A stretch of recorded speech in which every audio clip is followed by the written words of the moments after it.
Baiklah, selamat pagi. Nama saya Putura Dita Sintia Wardani, NIM 123190077,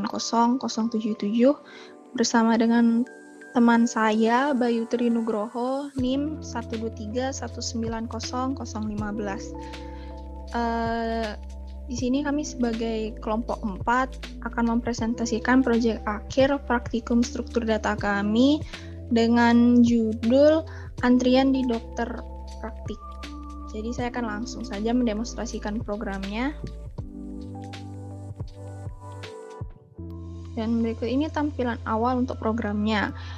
Jadi pada program ini tuh kita diminta untuk masukkan username dan passwordnya, karena ini merupakan program untuk petugas pada dokter praktik. Untuk programnya bisa dilihat di sini, dimana kita harus memasukkan username Equinox dan passwordnya 123 jika ingin lanjut ke menu selanjutnya. Dan jika kita masukkan selain itu, misalnya 123, maka akan muncul tulisan login gagal, username atau password salah, sisa 3 kali kesempatan, dan kita tidak akan bisa masuk ke menu utamanya. Makanya saya akan masukkan. Nah, setelah login berhasil, nanti kita akan menunggu beberapa saat dan akan masuk ke menu pertamanya. Di sini, di program ini ada terdapat 7 menu, dan saya akan menjelaskan menu 1 sampai 3-nya, yaitu menu pendaftaran pasien, daftar antrian pasien, dan juga pembatalan antrian. Yang pertama, pendaftaran pasien. Kita akan diminta memasukkan nama pasiennya, misalnya Siti. Keluhan pasiennya misalnya sakit perut. Alamat pasien misalnya Jalan Kaliurang. Masukkan biaya, kita diminta masukkan biayanya, misalnya biaya konsultasinya 30.000. Pendaftaran berhasil, kan apapun untuk kembali ke menu. Nah, saat pendaftarannya berhasil, kan muncul tulisan pendaftaran berhasil ini. Nah, nanti data-data dari pasien ini akan langsung masuk ke antrian atau key di menu kedua yang daftar antrian pasien. Nah, dia kan langsung masuk ke sini. Untuk melihat bagaimana antrian ini, saya akan coba masukkan 2 data lagi. Misalnya, kan pasien.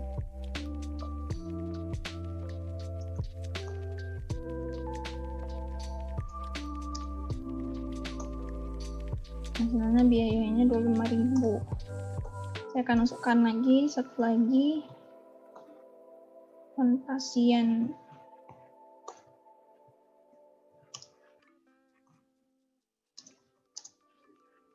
Biayanya misalnya 20.000. Ini pendaftaran berhasil. Nah, saat saya memilih menu 2, kan diminta untuk memasukkan nama pasien. Ini saya akan masukkan nama Niken. Nah, bisa kita lihat datanya sudah urut sesuai dengan prinsip key atau antrian, dimana tadi kan Siti itu orang yang pertama kali kita masukkan datanya, maka dia berada di antrian paling awal. Sedangkan Niken, kan tadi dia ini orang yang terakhir kita input datanya, atau orang yang terakhir masuk ke antrian, maka datanya dia ada di paling akhir atau berada di akhir antrian. Lalu untuk cari nama pasien ini kan saya masukkan nama Niken, dan di bawahnya ini akan muncul tulisan mohon menunggu 2 antrian lagi. Karena kan Nikennya ada di urutan ketiga ya. Jadi saat dia akan dicek oleh dokter praktik, oleh dokter, dia harus menunggu Siti dan Jojo dulu. Makanya akan muncul tulisan ini. Saya masukkan nama Siti, muncul, bisa langsung dipanggil. Nah, saya akan lanjut ke menu ketiga, yaitu pembatalan antrian. Pada menu ketiga ini tuh untuk kita melakukan penghapusan data pasien dari antrian. Misalnya, saya ingin menghapus data Jojo. Nah, antrian dengan nama Jojo berhasil dibatalkan. Jadi, antriannya atas nama si Jojo ini atau datanya Jojo ini akan dihapus. Kita lihat saja di sini. Di menu kedua. Nah, bisa kita lihat di menu kedua ini atas nama Jojo sudah tidak ada di antrian. Untuk menu selanjutnya akan dijelaskan oleh teman saya Bayu.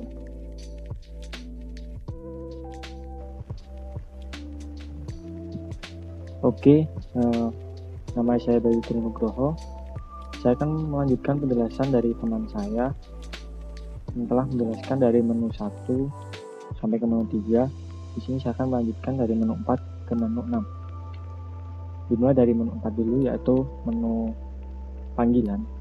Di menu 4 ini berfungsi untuk memanggil antrian dan juga memindahkannya ke dalam stack. Jadi prinsipnya dari queue dia akan di-push ke dalam stack, yang dimana stack ini adalah tumpukan data dari pasien yang sedang ditangani. Kemudian setelah datanya di-push, data tersebut akan dihapus dari queue-nya. Istilahnya dalam materi itu namanya DQ. Nah, kita coba saja demonstrasi programnya. Kita pilih menu nomor 4. Nah, kenapa di sini munculnya City? Karena City ini adalah antrian pertama. Kan di queue itu first in, first out. Prinsipnya begitu. Terus akan disediakan data pasiennya, kemudian diberikan konfirmasi apakah ingin memanggil sekarang atau tidak. Coba kita panggil di City, kita ketikkan dia. Balik ke menu, kita lihat di dalam daftar antrian, kita cari City. Nah, di daftar antrian ini nama City sudah tidak ada karena dia sudah masuk ke ruang dokternya. Gambarannya seperti itu. Kemudian untuk melihat daftar pasien yang sedang ditangani, itu kita gunakan menu nomor 5. Menu pasien ditangani. Kita coba. Nah, di dalam menu ini akan disediakan tabel yang berisi detail pasien lengkap. Nah, pasien ini sedang ditangani oleh dokternya. Nah, data ini diambil dari stack. Kemudian untuk menu ke-6 yaitu menu lakukan pembayaran. Di menu ini akan diberikan konfirmasi apakah ingin melakukan pembayaran dan cetak struk atas nama pasien Siti. Karena tadi di dalam stack itu hanya ada si Siti, jadi di sini yang dilayani Siti dulu. Coba kita ketikkan Y untuk melakukan pembayaran dan cetak struknya. Nah, di sini akan ditampilkan detail struknya, ada nomor struk, nama pasien, alamat, keluhan, tanggal masuk. Nah, di tanggal masuk ini itu adalah tanggal dan jam saat ini juga, diambil dari local time. Kemudian di sini kita diperintahkan untuk menginputkan nama dokter. Coba kita inputkan Dokter Indri. Kemudian akan ditampilkan juga biayanya sebesar 20.000. Kalau kita menginputkan kurang dari 20.000, maka akan muncul error handling, uangnya kurang, masukkan lagi, dan kita diminta untuk memasukkannya lagi. Jadi kita masukkan 25.000. Sip, kita ditampilkan kembaliannya 5.000. Kemudian akan muncul konfirmasi lagi apakah data sudah benar dan ingin cetak. Sekarang kita coba cetak. Kita ketikkan G. Kita diminta untuk memasukkan nama filenya. Kita masukkan struk.txt. Nah, di sini ada proses pencetakan struknya. Kita tunggu. Struk berhasil dibuat. Tekan apapun untuk kembali ke menu. Sip, struknya sudah berhasil dibuat. Kita coba cek di pasien ditangani. Sudah tidak ada. Kita coba lihat seperti apa struknya. Nah, seperti ini kira-kira tampilan dari struknya.